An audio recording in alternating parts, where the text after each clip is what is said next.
On June 29, 1974, in Ahrensbach, West Germany, the volume sat spread out across Admiral Karl Donitz's desk while he pored over page 117 of the ultra-secret, the bombshell autobiography that had recently hit shelves in German shops.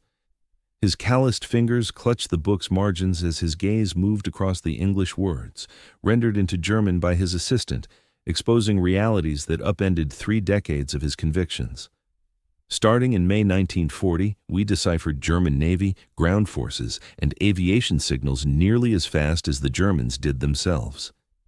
At age 83, the final leader of the Third Reich and ex-head of Germany's U-boat armada remained frozen in disbelief. His aide, who witnessed the moment, noted how the admiral's complexion paled dramatically as the impact of the disclosure hit home. For 30 years after the conflict concluded, he had pinned the annihilation of his underwater fleet on Allied detection systems, greater supplies, and edges in tech. Reality proved infinitely harsher. Each directive he dispatched to his U-boats, each strategic breakthrough, each frantic bid to dominate the Atlantic campaign had been intercepted by British codebreakers, frequently ahead of his own officers. "I had long harbored doubts about this," Donitz scribbled in a rushed note to the publisher mere days afterward. Yet this attempt at self-justification fell flat among his acquaintances. During the hostilities, when underlings voiced worries about vulnerabilities, Donitz had brushed them aside with total assurance. Enigma is unbreakable. Now, ensconced in his simple flat in Ahrensbach, close to Hamburg, the scale of the betrayal crushed him.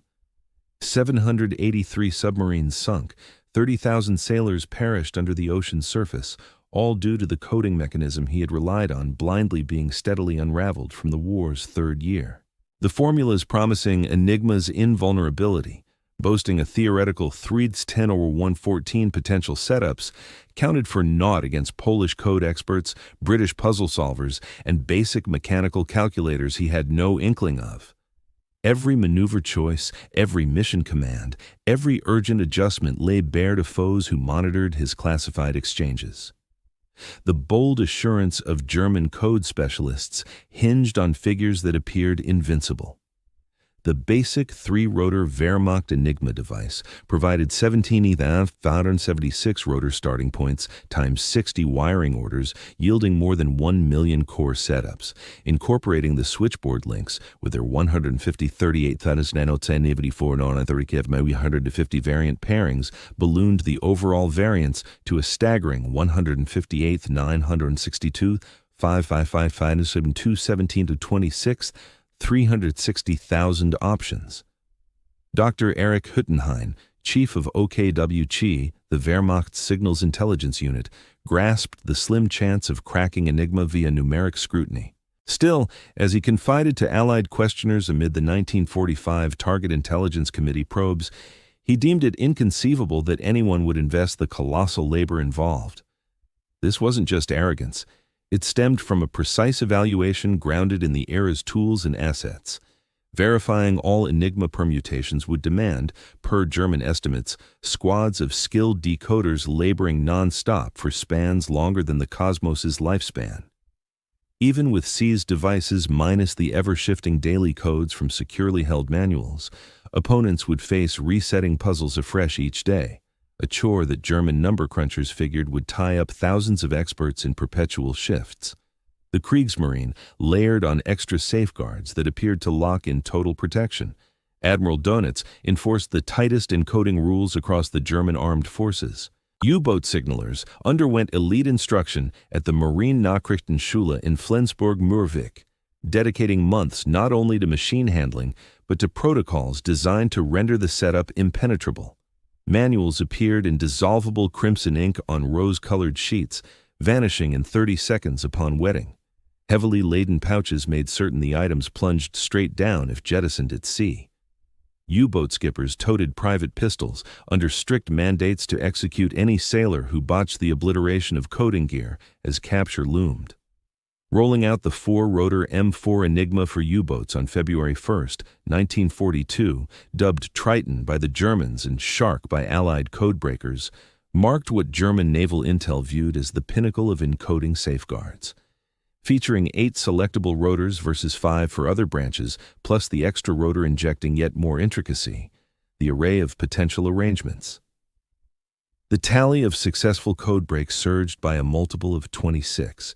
Experts from March to June 1941, the Royal Navy seized and obliterated 7 out of 9 German supply ships placed in isolated Atlantic spots to refuel and replenish surface raiders and U-boats. The Belchen, located 300 miles north of the Azores, was spotted on March 3rd. The Egerland, tucked away in a secluded inlet, went down on March 5th. The Altmark and Nordmark came next in rapid order. These vessels occupied sites so isolated that accidental detection bordered on the improbable. The odds of British patrols stumbling upon ships amid millions of square miles of sea verged on negligible. Still, when Captain Ludwig Stummel of the B-Dienst probed these sinkings, his findings chalked up British triumphs to enhanced radar capabilities and organized sea monitoring. The idea that the British might be deciphering German location dispatches stayed absent from the formal probe. The demise of the Bismarck in May 1941 warranted even graver scrutiny. Germany's mightiest battleship, the pride of the Kriegsmarine, got pursued with eerie accuracy following its Atlantic breakout. When Luftwaffe General Hans Jeschonnek heard accounts suggesting British planes pinpointed search zones in the immense Norwegian Sea and North Atlantic, he quashed his officers' worries about security with firm dismissal. It's inconceivable that foes are accessing our codes. Our experts have proven this irrefutably, but the concealed disaster shone brightest in the Battle of the Atlantic. U-boat casualties started rising consistently from late 1941, even with strategic adjustments and tech upgrades. Dönitz recorded in his January 12, 1942, war log his bewilderment over the seizure of supply sub U-459 in a staggeringly distant spot 800 nautical miles west of Freetown. His query to Berlin elicited the usual reply from naval spies. Any breach of our codes isn't a factor. The data painted a picture of methodical annihilation beyond ordinary rationale. In 1941, Germany suffered 35 U-boat losses. In 1942, even after introducing the fourth rotor to Enigma devices, the figure jumped to 85. By 1943, it hit devastating heights, 237 submarines lost in 1 year. In May 1943 alone, dubbed Black May by German submariners, 41 U-boats plunged to the depths, over a third of those deployed. Nevertheless, German examiners kept offering other justifications. As convoys started executing baffling dodges, eluding wolf packs with startling exactness, Dönitz faulted Allied planes fitted with cutting-edge radar. When U-boats surfaced and got ambushed repeatedly, German researchers speculated that Britain had invented radar spotting subs from up to 60 nautical miles away, a feat beyond contemporary tech, yet more plausible to them than a cipher leak. The escalating toll prompted ever more frantic probes by German intelligence, each deeper than the previous, though all marred by the core oversight.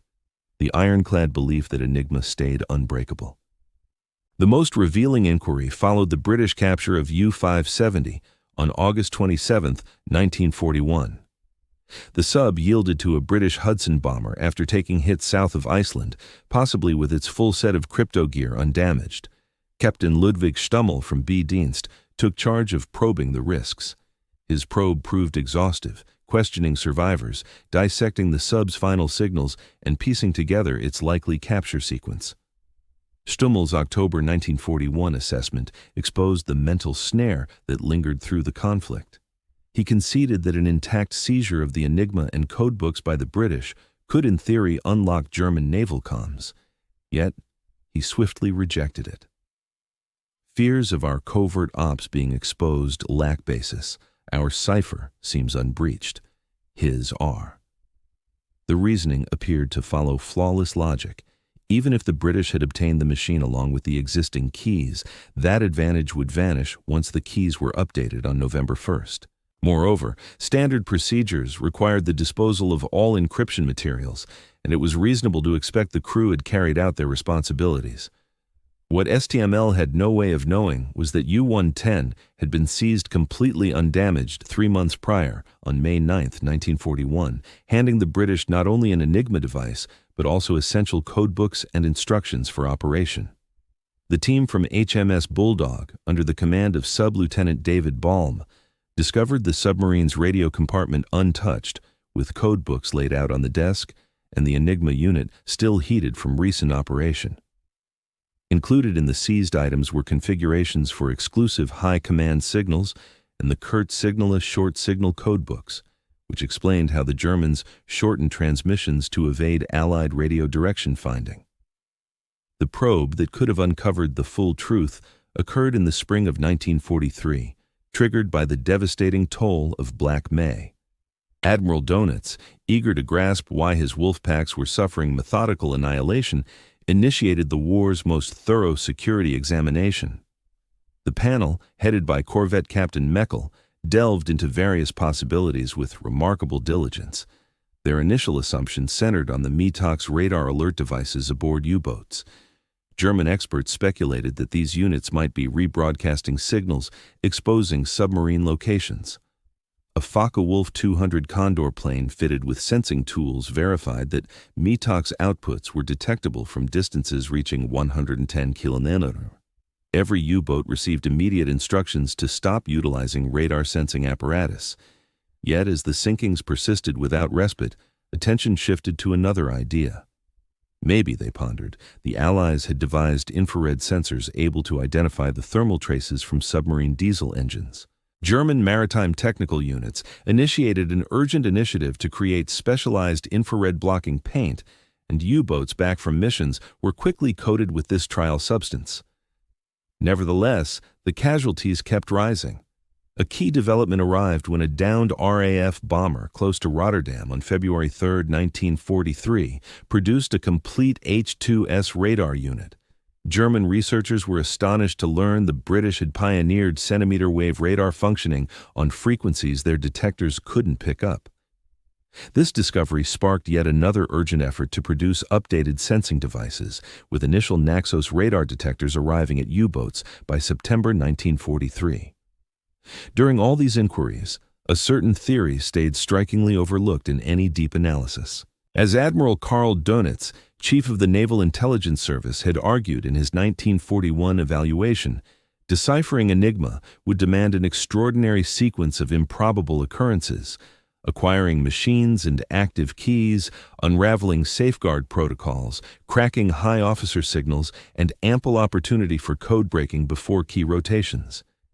He deemed these elements improbable in isolation and utterly unattainable combined.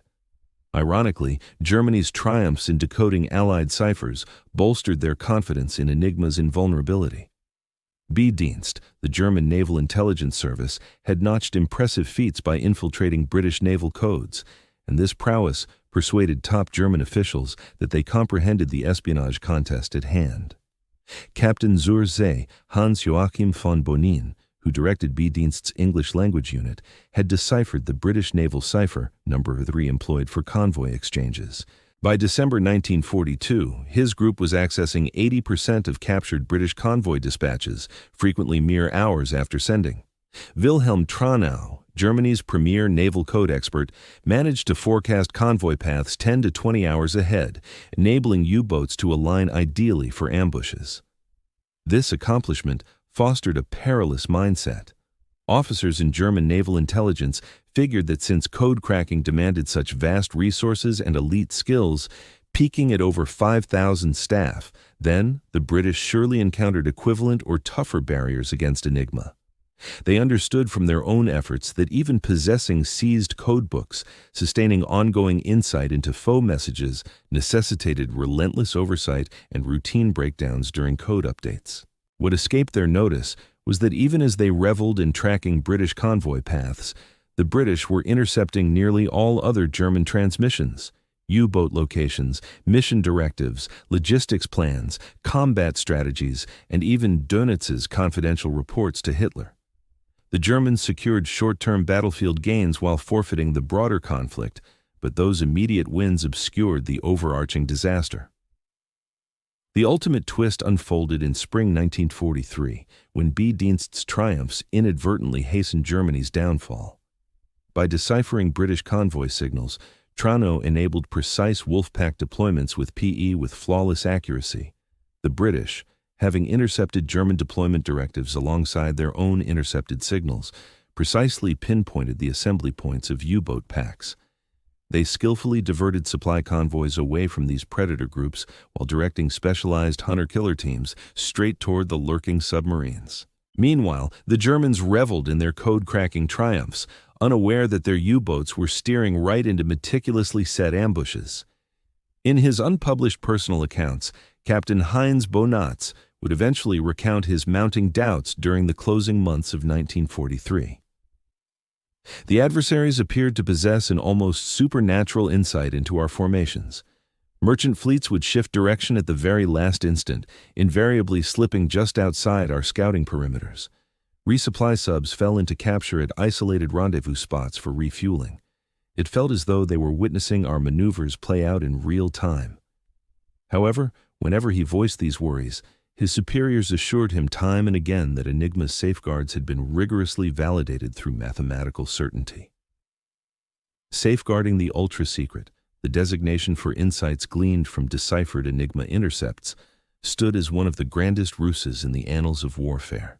Winston Churchill, who once likened Bletchley Park to a hen that produced golden eggs without ever clucking, recognized that the overarching edge from monitoring German signals vastly surpassed any short-term gains from exploiting isolated pieces of intel.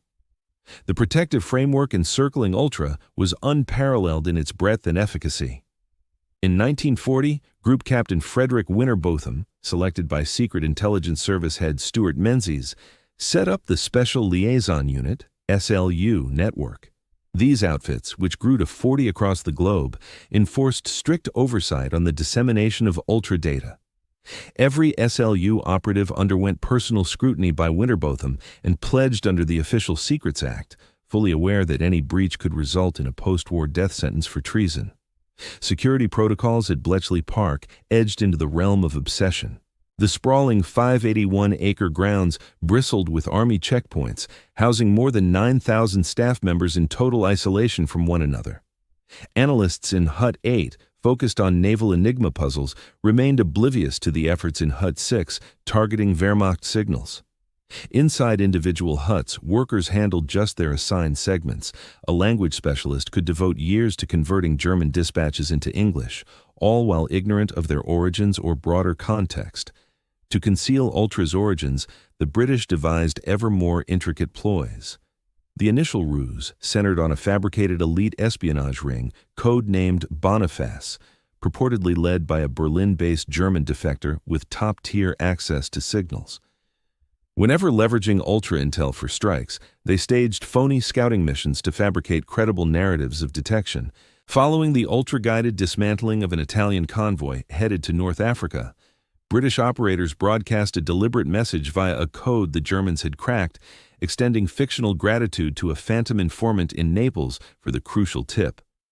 The pinnacle of these stratagems lay in the deliberate balance between intervention and restraint. At the Operational Intelligence Center, under Admiral Sir John Godfrey, guided by Commander Roger Wynne, they crafted meticulous guidelines for deploying Ultra revelations. Strikes against U-boats were scheduled solely after windows for legitimate spotting, such as an aerial glimpse or ship encounter. If Ultra-exposed U-boat refueling meetups, assaults were postponed until the vessels had clustered sufficiently to make their exposure appear serendipitous. At times, upholding Ultra demanded enduring, devastating setbacks. On November 14, 1940, Luftwaffe aircraft hammered Coventry in an assault that claimed 568 civilian lives. After the war lore insisted Churchill had learned of the target through Enigma breaks, yet withheld warnings to shield Ultra. Newly released files paint a nuanced picture. While Enigma had flagged Operation Moonlight Sonata as imminent, it first suggested 5 potential sites. Only when radio guidance beams locked onto Coventry mere hours prior did urgent countermeasures activate, deploying interceptors and bolstering flak defenses. The tale of Churchill's grim choice was, in truth, a later fabrication meant to obscure Ultra's true strengths and constraints. On March 25, 1941, inside Hut 8 at Bletchley Park, a junior cryptologist named Mavis Liver, later Batty, huddled over captured Italian fleet transmissions. For weeks she had toiled through extended 16-hour shifts to crack the Italian naval Enigma adaptation until abruptly the cipher yielded. The intercept she unraveled carried profound weight. Today, March 25th, marks D3 for Operation Commencement. Mavis grasped the gravity at once. In precisely 3 days, the Italian Navy was gearing up for a significant maneuver. Through the ensuing night, alongside her associate Margaret Rock, she unraveled further intercepts that unveiled the full scope of the Italian strategy. Admiral Angelo Iacchino was poised to launch with the Italian commander dispatched the battleship Vittorio Veneto, along with 6 heavy cruisers and 17 destroyers, to target British supply convoys traveling from Egypt to Greece. This intelligence quickly made its way to Admiral Andrew Cunningham, who led the British Mediterranean Fleet from Alexandria. Known for his flair for drama and appreciation of misdirection, Cunningham devoted March 27th to a conspicuous round of golf at the Alexandria Sporting Club, making certain that Italian agents would note the apparent lack of any British readiness. Later that evening, he returned to his flagship, HMS Warspite, with deliberate nonchalance before directing the fleet to set sail. Unbeknownst to the Italians, they were heading straight into a meticulously orchestrated trap. British torpedo aircraft launched from the carrier HMS Formidable opened the engagement, inflicting damage on Vittorio Veneto and severely impairing the heavy cruiser Pola. As night fell, the Italian cruisers Zara and Fiume rushed back to aid Pola, only to blunder into the direct fire of Cunningham's battleships at close quarters. Within moments, both cruisers and 2 accompanying destroyers lay in ruins. More than 2,400 Italian sailors perished, among them Admiral Carlo Cataneo and the commanders of all 3 doomed cruisers.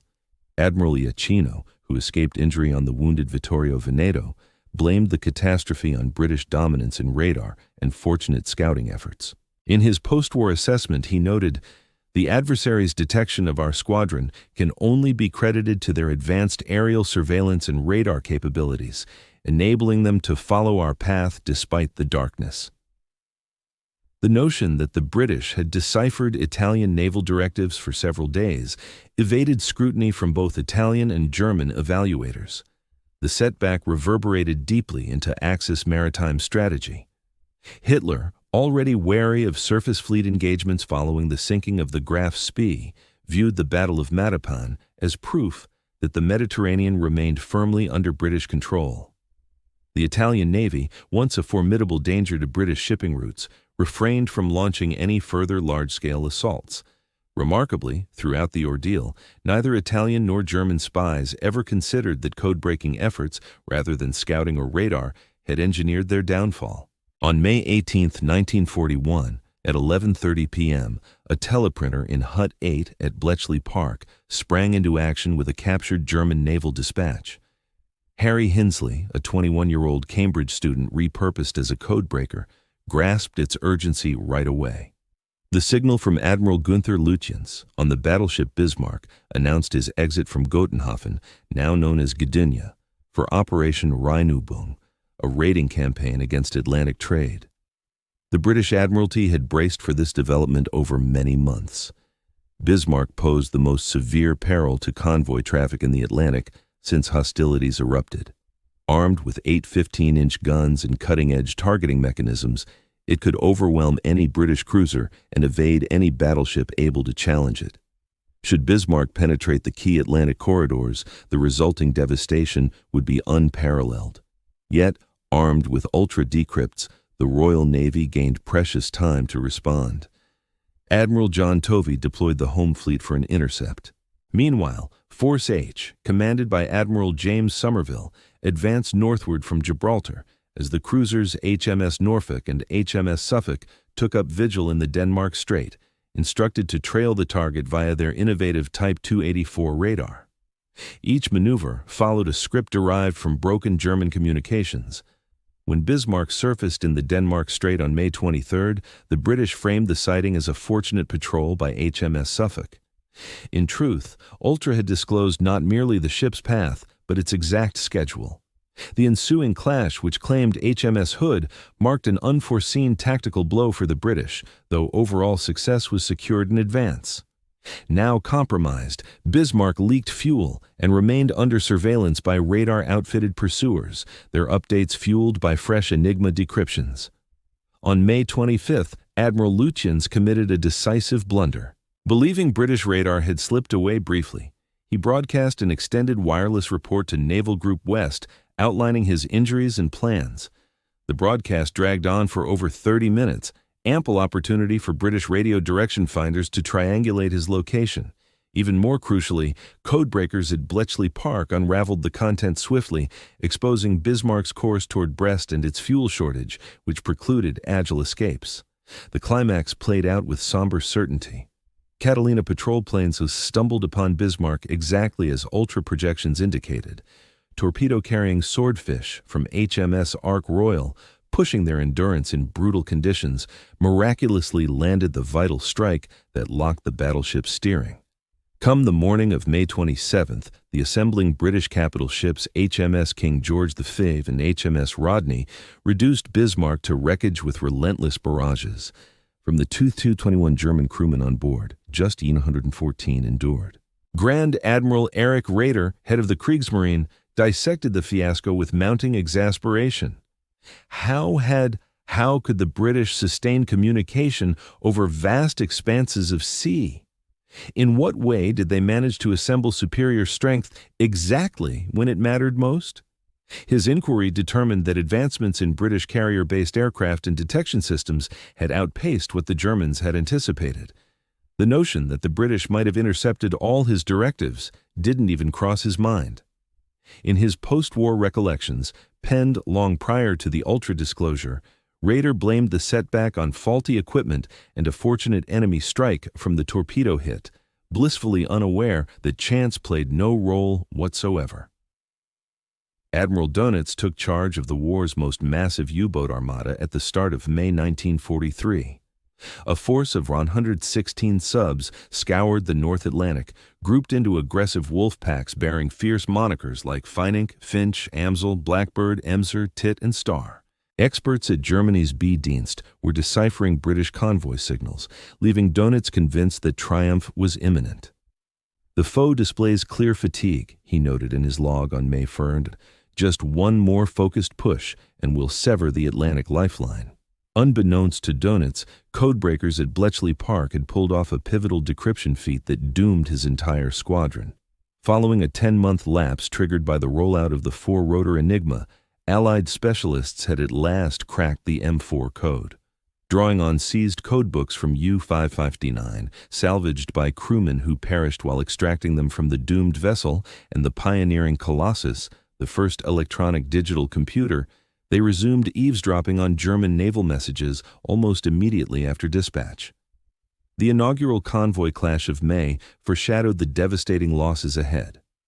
On April 28th, U-650 detected convoy ONS-5, a 42-ship merchant group en route from Liverpool to Halifax. Dönitz marshaled 3 wolf packs, 41 U-boats altogether, for the assault. With access to his commands, Admiral Tovey bolstered the convoy's guardians and dispatched extra units to counterattack. The confrontation unfolded over 6 days, spanning 600 miles of waves. The Germans claimed 13 merchant vessels, yet paid dearly. 7 U-boats fell to the escorts.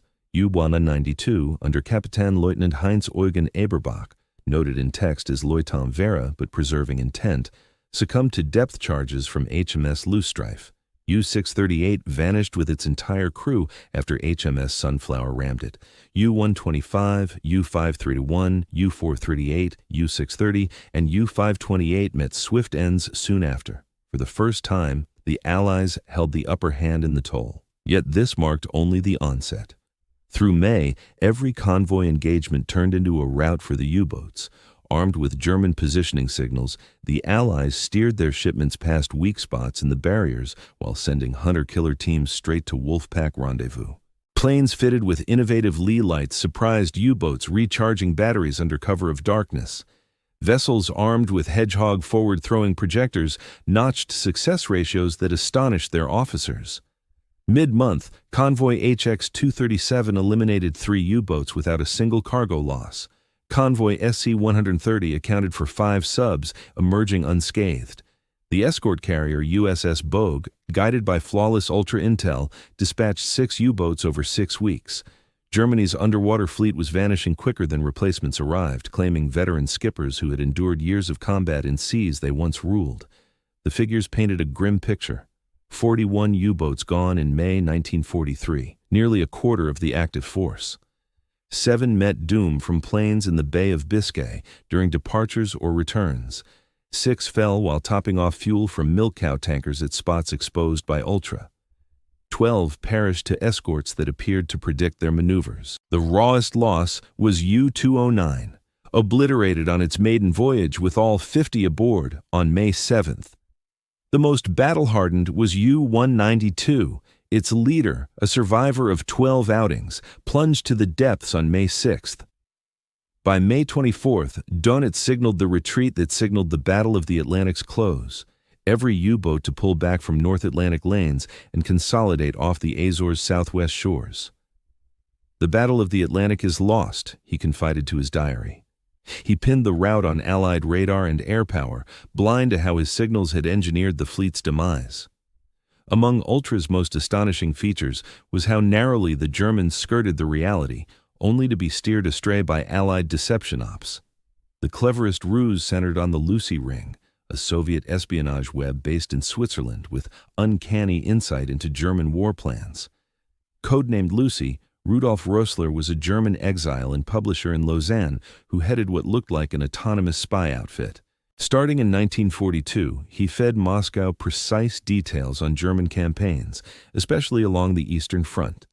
His dispatches covered comprehensive Wehrmacht unit layouts, assault strategies. Soviet intelligence also received detailed accounts of German troop movements, and they even obtained direct quotes from Hitler's battlefield orders. Details so accurate and prompt that both Nazi and Soviet spies believed they originated from top-tier insiders in the Wehrmacht. Nazi security forces initiated several probes into the Lucy network, certain that a high-ranking defector lurked in their upper echelons. The Abwehr and Gestapo scrutinized numerous top officers, including those on the Wehrmacht's planning team who handled Enigma messages. What remained hidden from them was that Lucy's data stemmed not from betrayers, but from Bletchley Park, funneled via Swiss spies to mask its actual origin. The British grappled with a tricky dilemma. Soviet troops urgently required ultra-secrets to repel Nazi assaults, yet Stalin harbored intense distrust toward British intentions and would scarcely accept tips from Western partners. Additionally, handing over Ultra directly to the Soviets could lead to leaks via their weaker channels and possible infiltrators in their own spy services. Their clever workaround involved channeling select Ultra intel to Swiss contacts, who related to Rössler under the pretense that it derived from Wehrmacht officers opposed to the Nazis. Rössler subsequently forwarded it to Soviet handlers like Alexander Rado. Convinced they possessed an autonomous channel separate from Allied sources, the Soviets used the information boldly. The Germans, alerted to the spot-on nature of Lucy's leaks by their informants, conducted hunts that looked in every direction but Bletchley Park. During 1943 and 1944, signs of Allied awareness built up to an irrefutable degree. Still, Nazi sleuths, bound by their core faith in Enigma's invulnerability, always unearthed other rationales. The methodical sinking of U-boat resupply subs offered the clearest clue. These milk cow vessels fueled at hidden spots in the distant Atlantic, locations shared solely with U-boat headquarters and the subs they serviced. From June through August 1943, 10 out of 14 such subs met their end, many ambushed right at their rendezvous points. U-459 fell on July 24th, while topping off U-117, sinking at a spot just 500 meters from the closest trade route. U-489 got nabbed on August 4th at a location broadcast only 48 hours prior. Captain Zur See Hermann Mace, probing these setbacks for naval counterespionage, noted in his assessment, "The odds of stumbling upon our refueling efforts by accident are statistically impossible. The foe must possess sensing tech we don't comprehend, or there's a grave security lapse." But his probe zeroed in on potential spy networks, like flipped crewmen, neutral mariners spotting exit routines, or even Allied operatives with transmitters close to French ports. The notion that the British were merely deciphering German location signals never gained traction. Even stronger proof emerged from the pinpoint Allied responses to fresh Nazi armaments and strategies. When the acoustic torpedo debuted in September 1943, built to chase the whir of convoy guard propellers, the Allies swiftly rolled out smart defenses, deploying towed noisemakers astern of escorts to lure the weapons astray. The Nazis chalked it up to enemy spies snatching prototype torpedoes from wrecked U-boats. As U-boats shifted to novel courier burst radio signals in 1944, squeezing data into under half a second to evade triangulation, Allied hunters continued pinpointing and striking subs with eerie precision. The German verdict: the enemy had cracked direction-finding gear that could snag these fleeting bursts.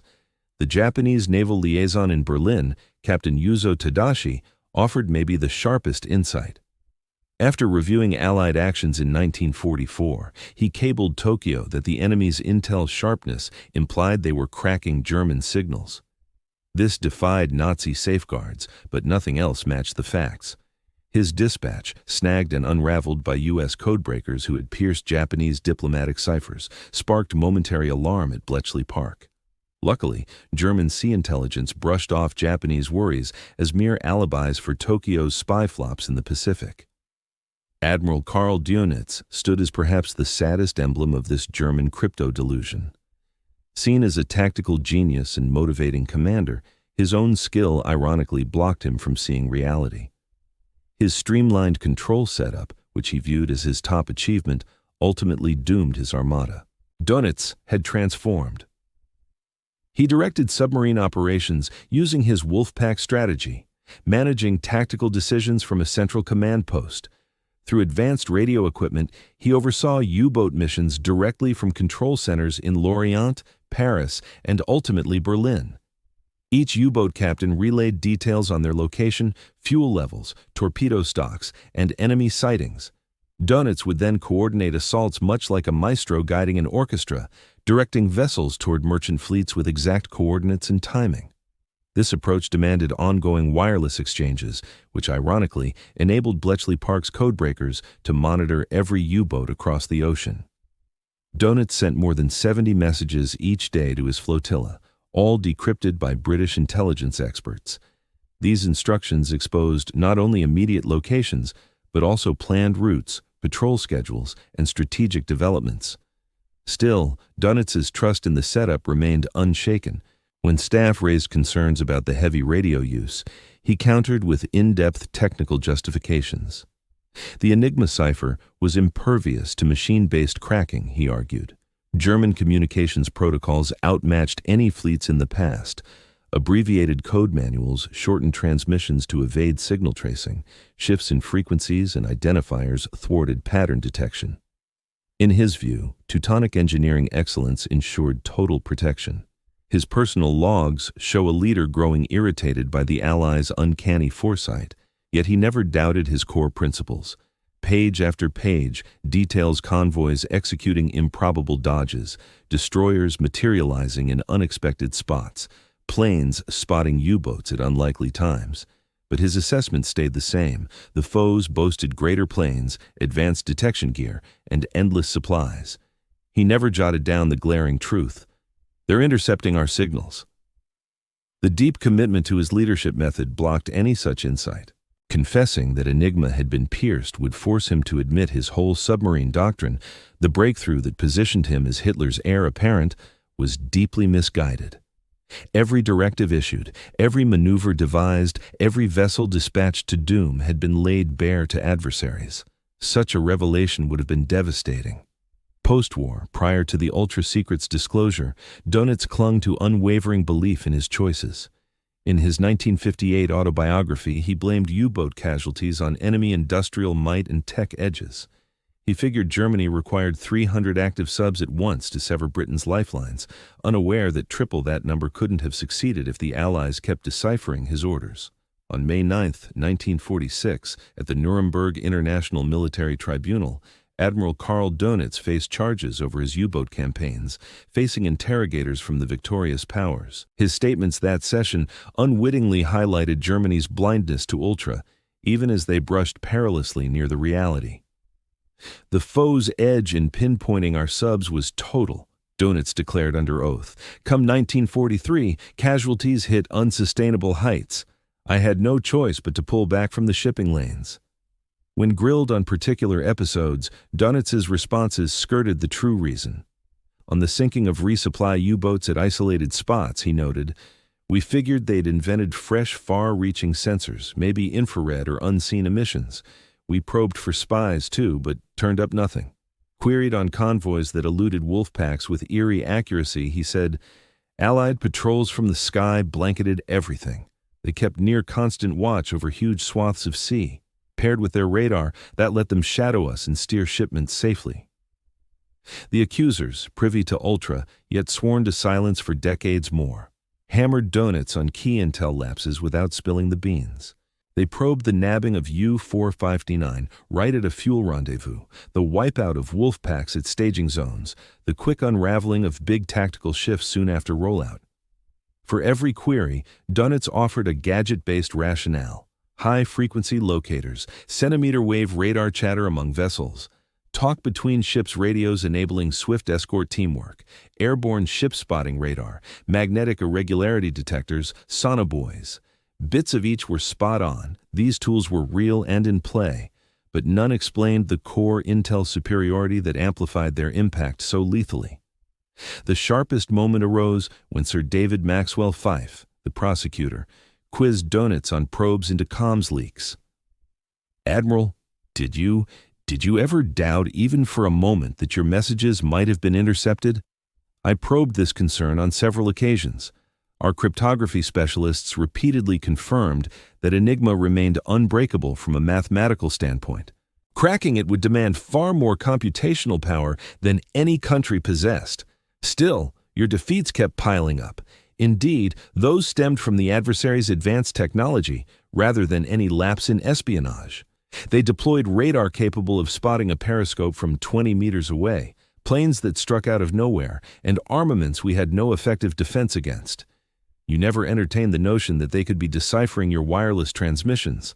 Our channels were safeguarded by the era's most advanced coding mechanism. The scenario you describe was thoroughly scrutinized and firmly dismissed by our top mathematicians. What renders this account especially heartbreaking in retrospect is Donitz's evident sharpness and deductive prowess. His intelligence quotient, measured at 138, placed him firmly in the highly talented category. He had pinpointed numerous Allied strengths and breakthroughs with accuracy. He posed incisive queries and insisted on exhaustive probes. However, the psychological wall built around trust in Enigma's invulnerability remained unyielding. The starkest proof of Germany's systemic oversight emerged on August 10, 1943, when intelligence from Switzerland, a neutral entity typically trustworthy, issued a direct alert that demanded urgent response. Via undisclosed informants whose identities stay sealed even now, the Swiss intelligence service uncovered the Allies' triumphs in unraveling German maritime codes. This dispatch, relayed officially to Admiral Canaris of the Abar, carried grave portents. In recent months, the naval encryption methods Germany employs for directing U-boat operations have been penetrated. Every directive is under enemy scrutiny at present. Germany's reaction exposed the profound emotional stake they had in Enigma's reliability. Upon receiving word of the Swiss alert, Donitz noted in his diary on August 13th, "Report from Switzerland alleges the foe is decoding our ciphers. This defies belief." He mandated one more security audit, though its outcome was already scripted. The probe, headed by Corvette and Capitan Meckel, branded the Swiss data as fabricated propaganda from the Allies, aimed at eroding faith in German signaling. The panel's logic was telling. If the Allies truly accessed German fleet signals, why hadn't they secured far more crushing triumphs? How could certain merchant fleets still stumble into U-boat ambushes? Why did U-boat occasionally slip away from anti-submarine task forces? Straightforward explanations existed. The Allies intentionally tolerated select defeats to safeguard their advantage, yet the German examiners failed to fathom such calculated patience. German security services also traced the origins of the Swiss intel. They determined it originated from enemy spies, sowing distrust in the naval leadership. The chance that Swiss observers had merely noted the evident that Allied maneuvers betrayed prior awareness was barely entertained. Germany's oversight in grasping Bletchley Park's efforts arose in part from their failure to envision the technical and structural advances enabling mass-scale decryption. German codebreakers relied on paper, pens, and basic mechanical aids. Concepts like electronic processing, devices scanning thousands of Enigma configurations hourly, belonged to speculative fantasy. By 1944, Bletchley Park had evolved into the planet's premier large-scale data processing hub. The Colossus units, engineered by Tommy Flowers and kept utterly confidential even internally, handled 5,000 characters each second, a velocity German experts would deem implausible. The bomb apparatuses, refined from Polish prototypes by Alan Turing and Gordon Welchman, could evaluate more than 17,000 Enigma variants in just 20 minutes, tasks that would consume human decoders for months. The setup itself would stun German minds. By 1945, Bletchley Park housed over 9,000 staffers, with women comprising 80%. They ran the equipment, logged captures, and oversaw enormous archives cataloging millions of unraveled dispatches. Round-the-clock shifts processed upward of Threes and snag transmissions daily during maximum output. Priorities favored mission-critical content, granting top urgency to U-bot signals for sea warfare insights. This methodical cryptanalysis would astonish German specialists. Each decoded Enigma text was archived and linked for reference. Operator habits got documented, sloppy senders reusing personal indicators like lovers' names for keys, routine forecasts offering entry points, common tactical wording recurring in daily exchanges.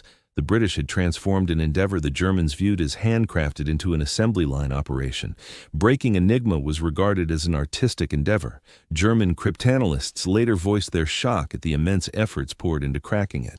When Dr. Erich Hüttenhain was questioned by TICOM in 1945 and informed about the vast operations at Bletchley Park, he allegedly remarked, "It's no surprise you succeeded. You approached cryptanalysis as if assembling fighter planes on an assembly line, emphasizing volume.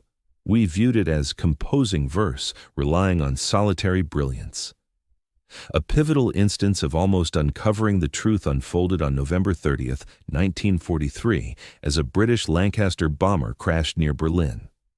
In the debris, German examiners discovered an item that ought to have sparked urgent concern: a charred fragment of paper displaying what looked like German naval grid coordinates and U-boat locations from merely 48 hours prior. Hedman Wilhelm Deuss from Luftwaffe Intelligence took charge of the probe. Though incomplete, the paper evidently listed spots for 3 U-boats, U-391, U-238, and U-648, that aligned precisely with their real positions on November 28. Such detailed and up-to-date data couldn't stem from plane surveillance or spy dispatches. Deuss's inquiry was meticulous, yet ultimately off-track. He determined that the British likely maintained a broad spy ring in French harbors, tracking U-boat exits and arrivals. Paired with radio signal triangulation from German broadcasts, this might hypothetically yield approximate location data. His report did touch on the chance that the British were intercepting genuine German position updates, but brushed it aside in one brief line. Cryptographic breach has been excluded by specialists. The near miss triggered short-lived alarm at Bletchley Park after ultra-intercepts revealed the Germans had salvaged sensitive papers. Urgent protocols were activated. Over the following 3 months, ultra-derived insights were shared using even more intricate fabricated explanations, and any data not credibly linked to alternative origins was held back from field applications. The D-Day assault on June 6, 1944, marked Ultra's pinnacle achievement and the utter collapse of German espionage. Even with the grandest seaborne offensive ever, featuring more than 6,000 ships and 150,000 soldiers in the initial assault, Nazi troops were utterly unprepared. Retaining battlefield shock amid unavoidable overall foreknowledge highlighted the full scope of Allied informational superiority. Via Ultra, the Allies grasped precisely what Nazi leaders thought. Each evaluation from Field Marshal Gerd von Rundstedt, Each fortification directive from Rommel, every spy report forwarded to Hitler, reached Bletchley Park, frequently prior to the Germans deciphering their versions. This enabled the Allies to design misleading maneuvers with pinpoint accuracy. Operation Fortitude, the ruse that persuaded the Germans the primary strike would hit Pas-de-Calais, worked because the Allies tracked Nazi responses instantly via Ultra. As German spies noted hefty Allied buildups across from Calais, comprising dummy vehicles and phony broadcasts, the Allies could peruse those analyses and tweak their feints. If skepticism arose among the Germans, fresh proof was supplied to bolster the illusion. Even once D-Day commenced, Ultra captures of Nazi exchanges showed they persisted in seeing Normandy as a feint. Hitler's delay in unleashing panzer units from Calais for 7 vital weeks arose in part from intel assessments the Allies monitored and amplified via ongoing ruses. Nazi officers weren't merely taken aback, they waged war against foes who scanned their innermost strategies. Admiral Theodor Kranke, overseeing Naval Group West, later reflected on the landing's intel debacle. "We were clueless. Our scouting was sightless, our reports were soundless, the foe materialized out of thin air with irresistible might." He remained unaware that the issue wasn't ignorance on their side, but total awareness on the Allies. By the close of 1944, mounting irregularities should have demolished German confidence in their message safeguards. U-boats fitted with innovative snorkel gear, enabling prolonged underwater voyages, kept getting sunk at an alarming rate. Fresh acoustic torpedoes faced countermeasures prior to major impacts. Battlefield shifts prompted swift Allied counters. Still, German probes kept pinpointing other causes. For snorkel-equipped subs lost, experts faulted enhanced Allied echolocation and magnetic field sensing. Failed new Wolfpack strategies were chalked up to intense Allied aerial coverage in key zones. Routine supply runs getting ambushed led to ideas like spotting diesel fumes via infrared or spotting wakes from aircraft heights. The starkest episode happened in March 1945 when U-866W. Just days after leaving Norway, a submarine was obliterated along the U.S. shoreline. The vessel had upheld total radio quiet, relying solely on its snorkel and following a path shared only with U-boat headquarters. Its demise at exact locations would have been unthinkable absent signals intelligence. Nevertheless, the German probe determined that U.S. hunter-killer units had amassed such concentration near their shores that spotting it was unavoidable. In April 1945, Captain Guy Hessler, son-in-law to Admiral Donitz and head of U-boat activities, came nearest to the reality during a team briefing. He allegedly remarked, "The Americans must possess tech we can't fathom, or they're deciphering our very minds." Admiral Donitz's top aide fired back promptly and scornfully. "Such defeatist notions won't stand. Our signals stayed airtight." Come May 1945, with the Third Reich crumbling, Allied intel squads dashed through Germany under Operation TICOM, Target Intelligence Committee, aiming to seize German code-breaking experts and documents before destruction or Soviet capture. They uncovered a blend of advanced code-cracking prowess and profound oversight of their weaknesses. Probing, Dr. Erich Huttenheim, lead cryptanalyst at OKWKHE, yielded striking views into German mindsets. Upon learning Allies had cracked Enigma messages from 1940 onward, Huttenheim first rejected it. Unthinkable. The math's intricacy defies solution. Presented with genuine decrypted texts, his astonishment hit full force.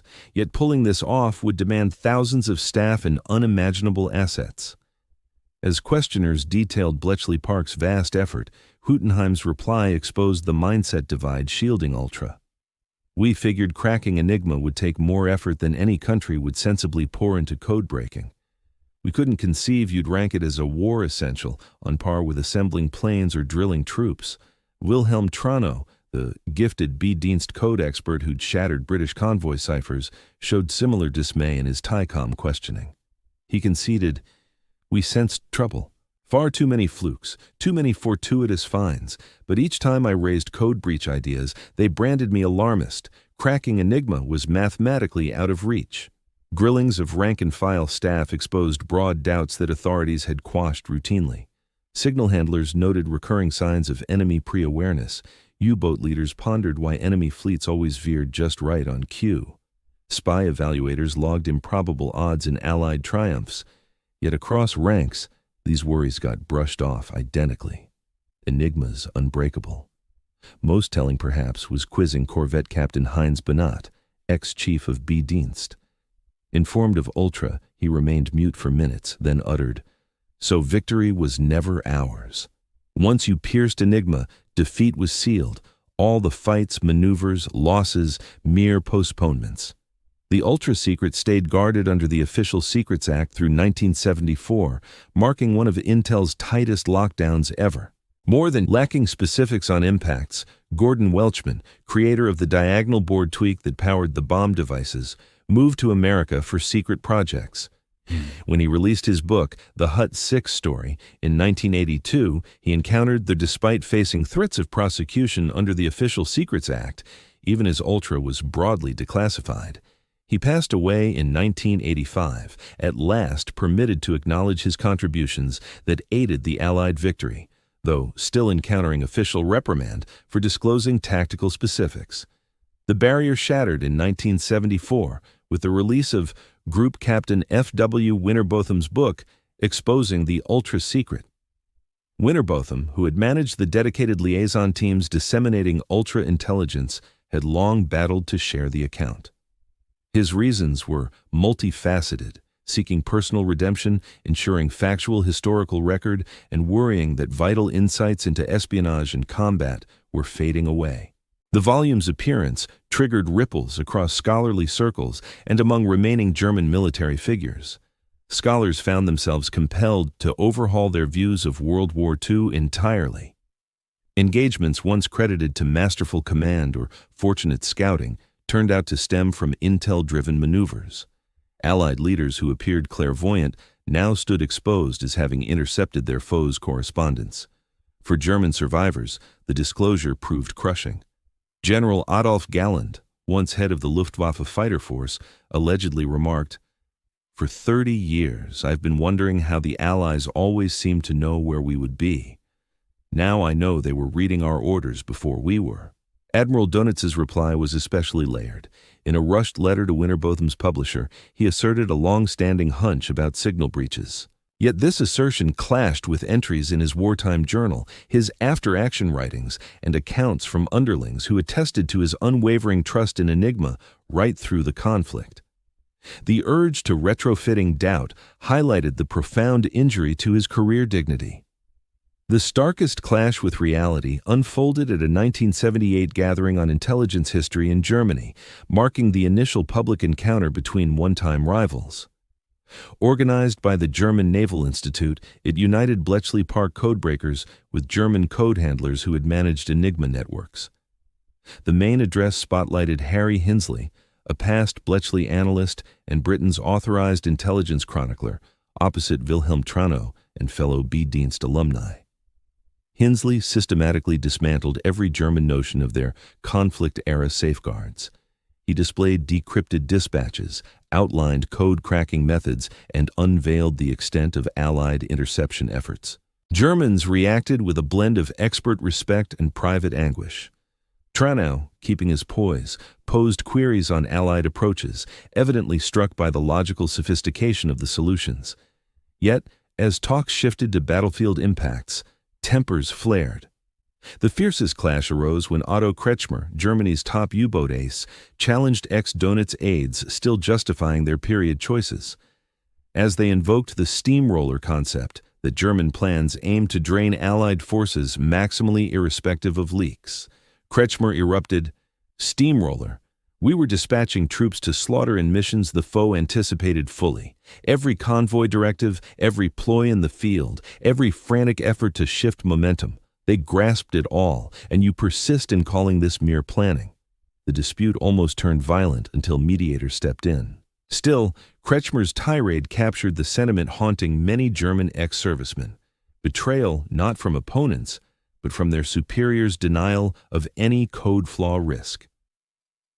After Ultra's unveiling, German code experts launched thorough reviews of Enigma's collapse. Their findings offered both comfort and alarm. The mechanism proved theoretically robust, yet operator practices introduced deadly flaws. The Polish advance in 1932 capitalized on a routine lapse. Germans broadcast the message key indicator doubly at each transmission start.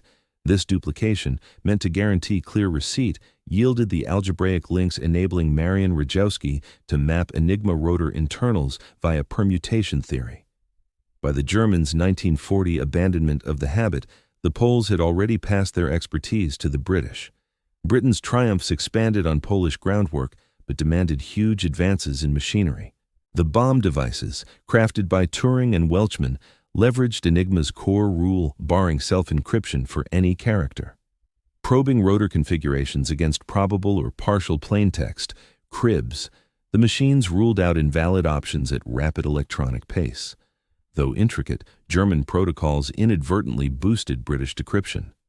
The ban against reusing rotor orders for the fact that German Enigma operators reused the same rotor settings over multiple days enabled British codebreakers to rule out previous configurations quickly. Rigid protocols for composing military dispatches offered reliable starting points for decryption. Weather updates invariably started with identical wording. Requisitions for supplies adhered to fixed templates, and routine operational summaries included recurring phrases. Even more critically, the Germans' over-reliance on Enigma's security fostered lax procedures. Transmissions often included details that echoed in other, more vulnerable channels. Once Bletchley Park cracked Allied convoy ciphers, German U-boat command would relay British shipping routes via Enigma, handing codebreakers at Bletchley ideal entry points since they already tracked their own fleet's positions. Scholars of military history have devoted years to evaluating Ultra's role in deciding World War II's fate. The authoritative evaluation by Sir Harry Hinsley that Ultra likely cut the conflict short by 2 years at minimum, and perhaps as many as 4, now stands as the prevailing opinion. Yet the effects extend well past mere timelines. Ultra transformed the essence of combat itself. Never before had a belligerent gained routine access to its foe's most confidential signals almost instantaneously. This went beyond mere battlefield edge. It amounted to overarching foresight. From 1941 forward, every Wehrmacht push encountered adversaries aware of its strategies, troop numbers, and frequently precise goals well ahead of time. The struggle for control of the Atlantic stands out as the starkest testament to Ultra's influence. Experts estimate that intelligence from Ultra preserved 300 to 500 cargo vessels, equivalent to roughly 1.5 to 2 million tons of capacity. Absent such savings, the United Kingdom risked famine by the summer of 1941. Steering merchant groups clear of U-boat concentrations proved decisive in ensuring Britain's endurance rather than an Axis triumph.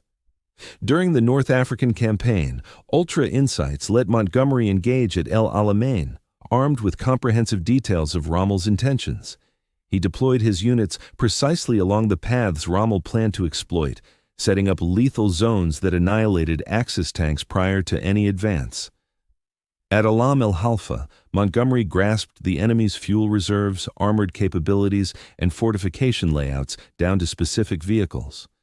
The D-Day landings in Normandy advanced in part due to Ultra's disclosure of German High Command's assumptions. Allied strategists pored over every Teutonic report predicting assaults at Calais, refining their feints to exploit those errors. Directives for German reserves reached interception stages before frontline officers saw them, permitting Allied strikes to disrupt reinforcements en route. Perhaps the most poignant consequence of the Germans' blindness to Ultra lay in the toll on lives. Countless thousands of Wehrmacht personnel perished in campaigns predestined for failure as their instructions fell into enemy hands prior to delivery.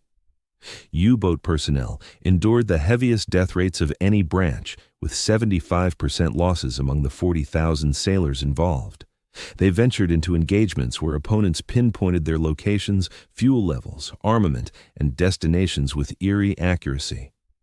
These submariners displayed remarkable courage against insurmountable challenges, oblivious that the challenges were insurmountable owing to intercepted directives.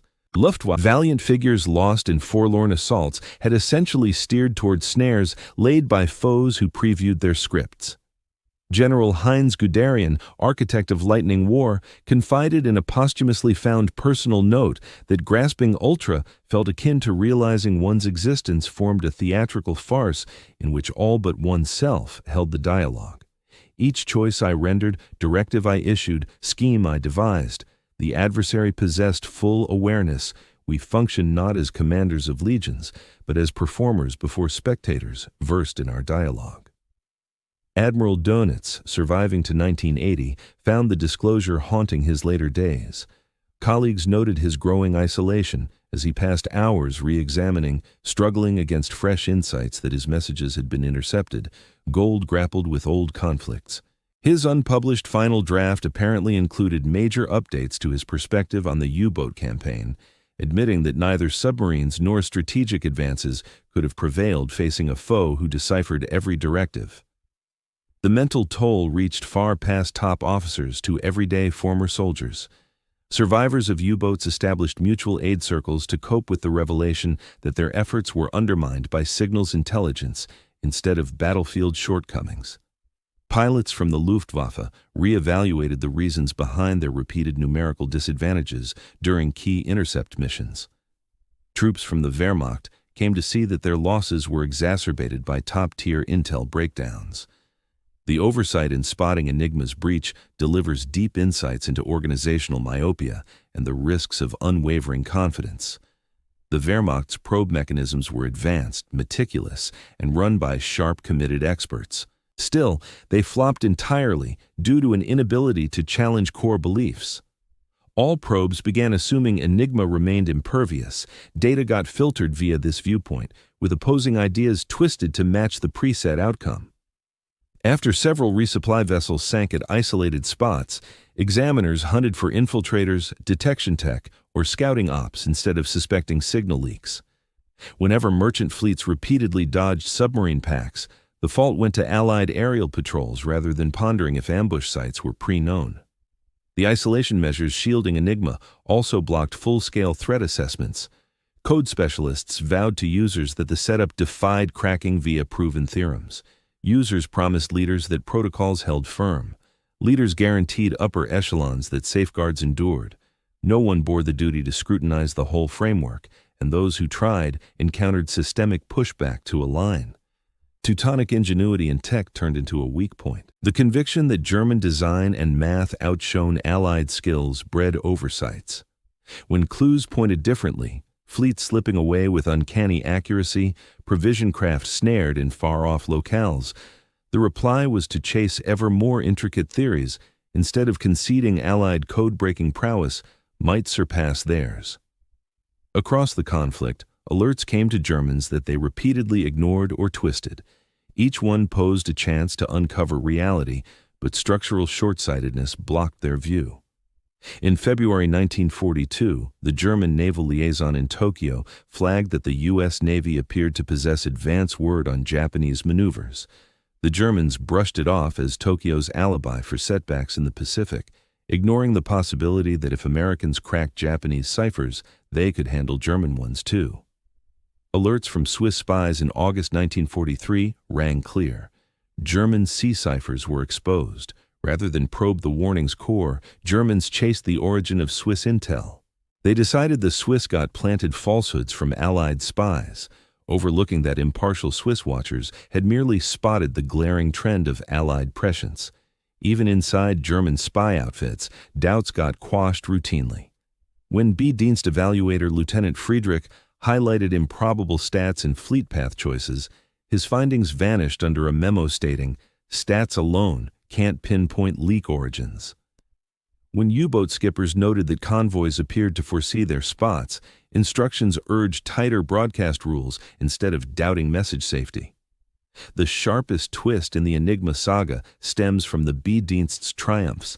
As Germany stayed oblivious to Enigma's flaw, the B-Dienst cracked many Allied ciphers over the war. They accessed British fleet signals, U.S. envoy wires, and Russian troop dispatches. Such victories ought to have shown that ciphers yield to breaks, that signal safety stays fragile, that code-cracking triumphs demand ample tools and resolve.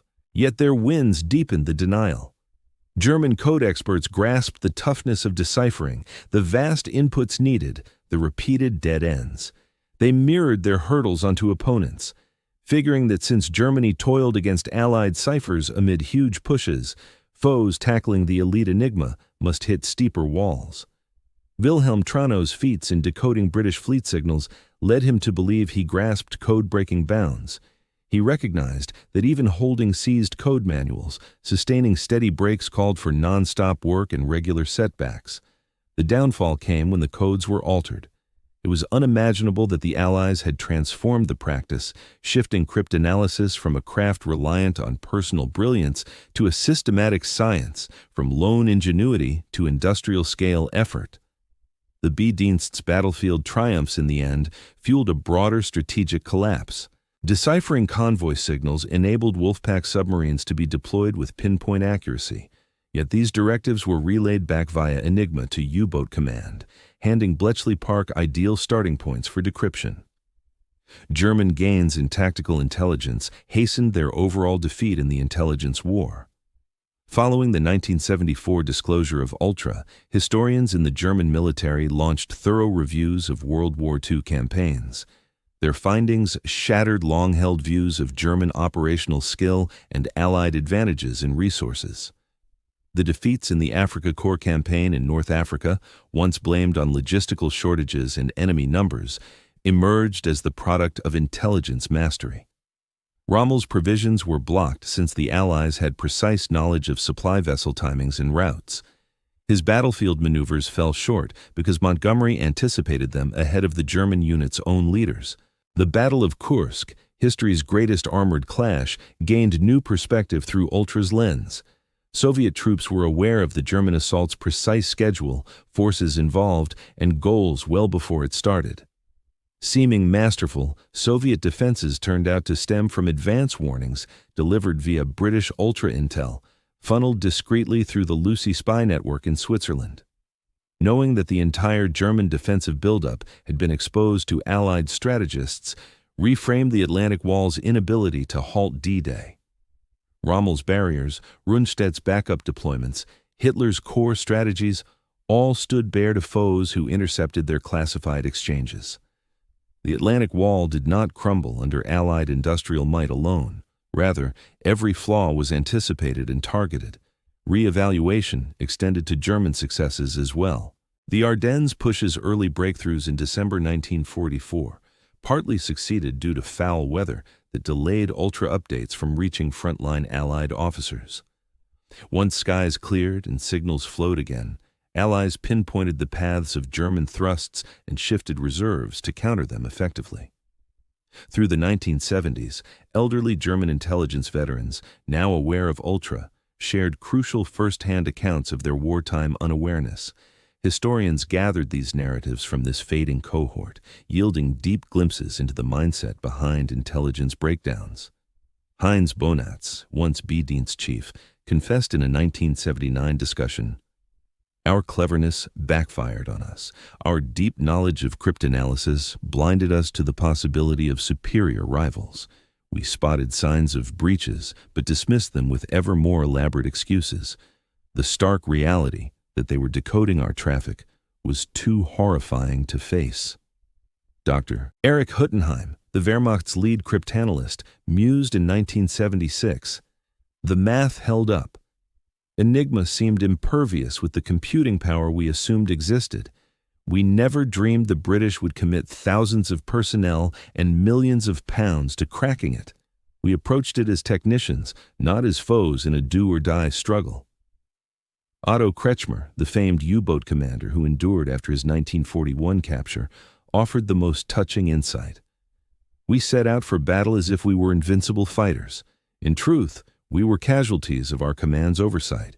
Each mission was doomed from the outset. Every fresh tactic reached enemy ears before our crews acted on it. We battled valiantly against unyielding numbers, and numbers prevailed." The offspring and descendants of German Wehrmacht soldiers grappled with Ultra's exposure in their own way. Many had inherited tales of valiant stands against impossible foes. Discovering that kin had been routinely misled by elite-level intelligence Lapses stirred tangled feelings. Hans-Peter Dönitz, grandson of the admiral, penned in his 2003 autobiography, "My grandfather died convinced he had exhausted every option to secure victory in the Atlantic. Ultra's truth compelled our family to grapple with an alternate story, one in which his key advance, unified oversight via wireless, doomed his submarines. He wasn't inept. He was undone by overconfidence. Veteran groups wrestled with the fallout. The U-Boat Veterans Association, Verband Deutscher U-Boot-Fahrer, organized dedicated meetings in the 1970s and 1980s, where scholars detailed Ultra's impact on the Atlantic fight.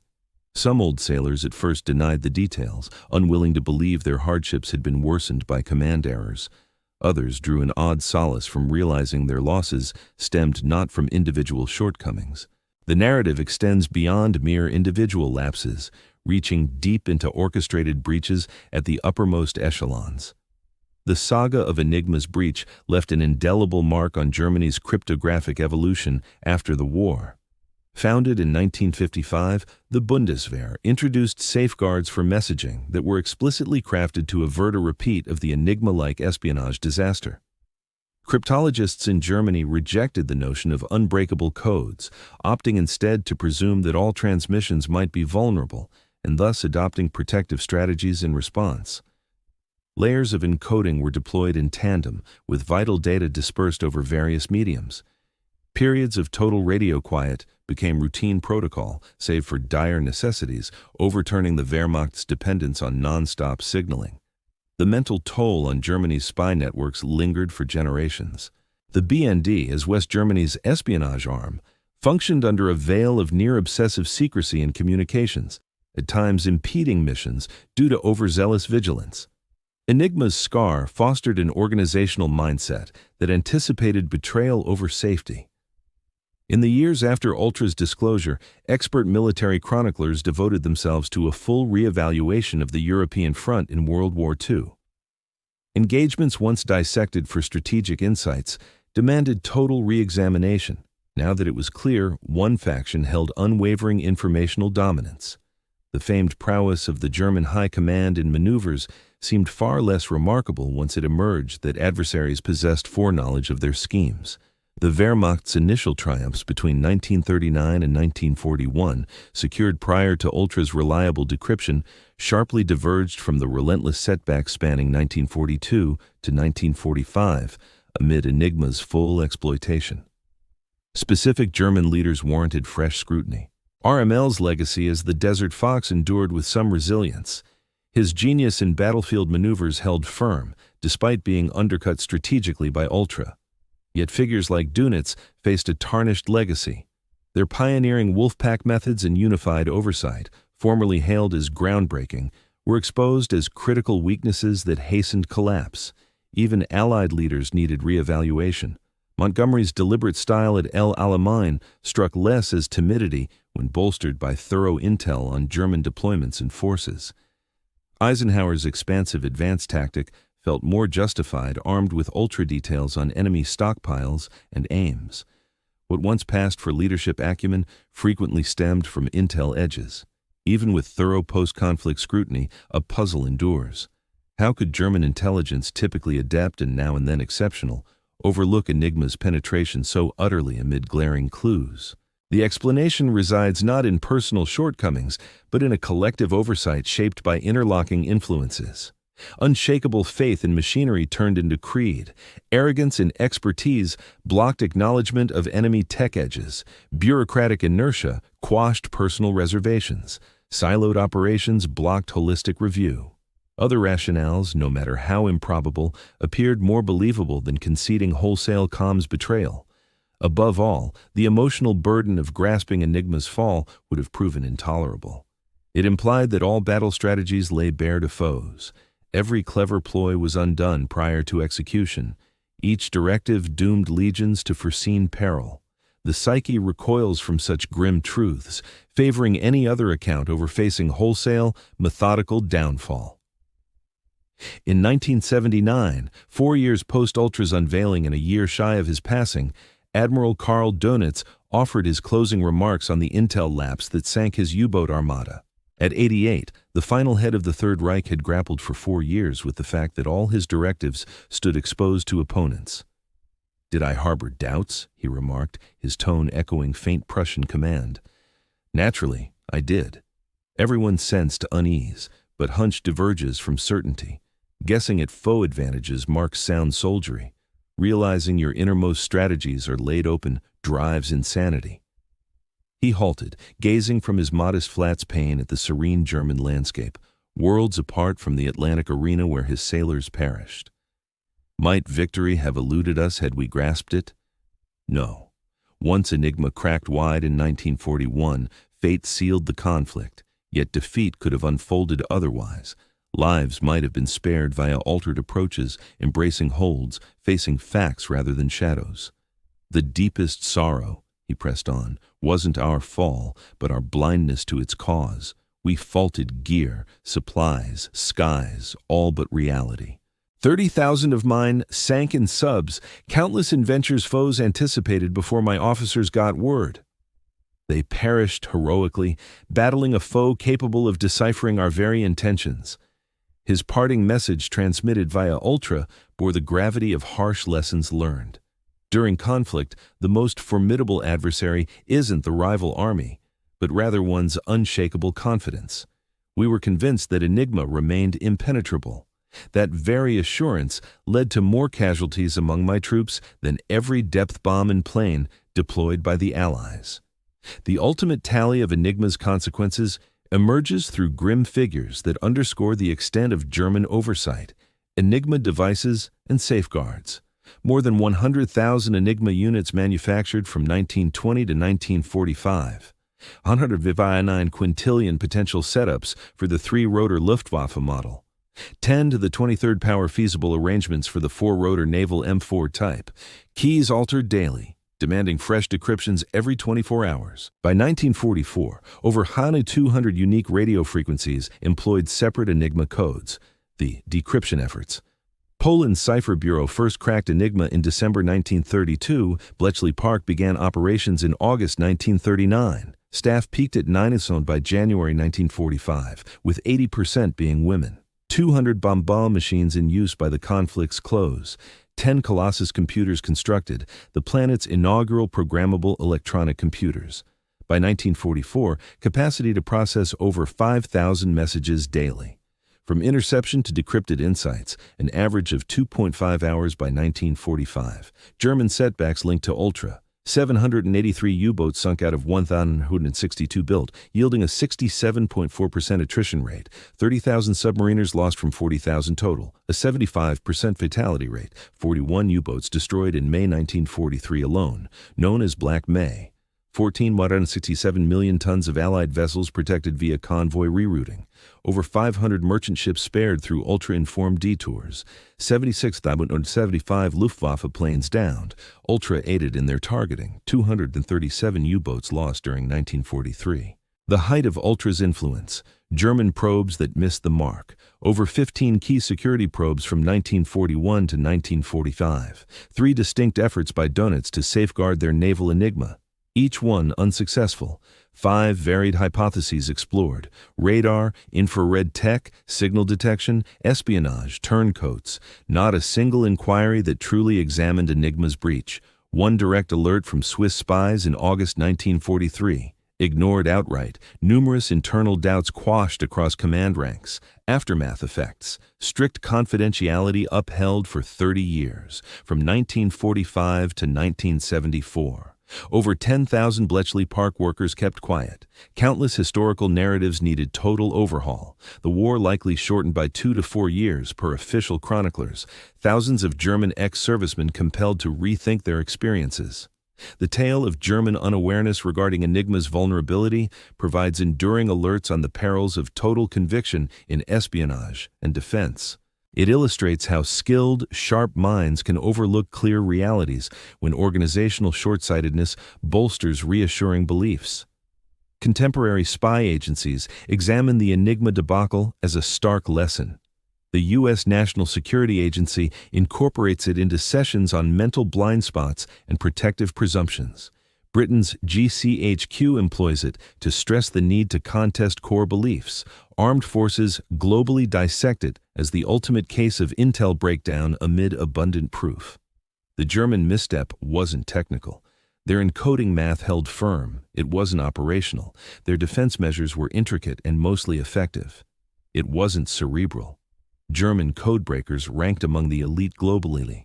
The flaw lay in the psyche and structure, the refusal to doubt bedrock notions, even as evidence piled up proving them false. In today's era of digital combat and digital eavesdropping, the Enigma narrative gains fresh urgency. Any network deemed safe, any exchange thought confidential, any code viewed as invincible must face scrutiny, aware that others might access what was intended to stay hidden. The Germans' faith in Enigma cost thousands of lives and extended the fighting. Comparable overconfidence in current setups could wreak similar havoc. Nowadays, Bletchley Park serves as a memorial to one of the grandest intel victories in history and Germany's profoundest intel blunder.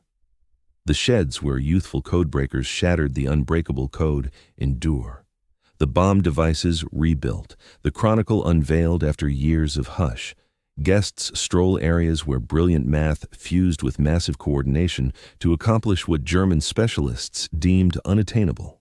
They witness the tight quarters where thousands toiled in utter discretion. Aware they possessed game-changing secrets, yet barred from sharing even with loved ones, they grasp how a quirky band of number theorists, language specialists, game masters, and puzzle solvers turned code cracking into a factory process and reshaped combat eternally. Yet the most striking display might be the plainest. A genuine four-rotor naval Enigma device seized. An Enigma device, retrieved from the U-505 and showcased in operational form, allows visitors to input coded signals, observing the rotor's spin and bulbs glow. Witnessing the identical mechanical ingenuity that led German codebreakers to believe in unbreakable protection, people grasp how a system so intricate, so rooted in advanced mathematics, and so rigorously safeguarded could nonetheless be deciphered by resolute foes equipped with ample means and ingenuity. This apparatus serves as a testament to a fundamental principle in espionage and combat. Much like in everyday existence, the biggest threat arises not from our ignorance, but from our firm convictions that turn out to be misguided. The Germans were convinced that Enigma remained impenetrable. That very assurance, beyond any Allied armament or tactic, sealed their downfall. Amid the countless signatures in Bletchley Park's visitor log from people across the globe, a single one captures attention. Penned in precise German handwriting in 1995, it states, "My grandfather led U-604, which sank with its entire crew in August 1943. For 50 years, I thought he perished battling superior Allied innovations. Today, I realize he fell because adversaries intercepted his directives prior to his eyes ever seeing them. The real sorrow lies not in Germany's defeat, but in our obliviousness to the fact that victory had already slipped away."